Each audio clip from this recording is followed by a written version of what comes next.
ত্রয়োদশ জাতীয় নির্বাচনে প্রার্থিতা নিয়ে রিটার্নিং কর্মকর্তার সিদ্ধান্তের বিরুদ্ধে চতুর্থ দিনের মতো চলছে আপিল কার্যক্রম। নির্বাচন ভবন প্রাঙ্গণে 10টি বুথ বসিয়ে আবেদন নিচ্ছে নির্বাচন কমিশন।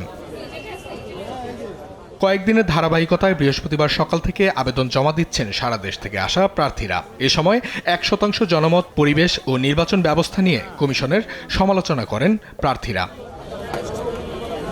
দিনের শুরুতে আপিল কার্যক্রম পরিদর্শন করেন প্রধান নির্বাচন কমিশনার এএমএম নাসির উদ্দিন। পরে তিনি সাংবাদিকদের বলেন, আইন অনুযায়ী আপিল নিষ্পত্তি হবে। কমিশন ইনসাফে বিশ্বাসী।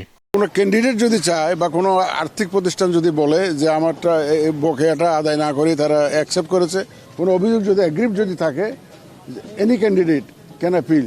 আমরা ইনসাফে বিশ্বাসী। আগামী নির্বাচন সুষ্ঠু ও অবাধ হবে, পাতানো নয় বলেও জানান সিইসি।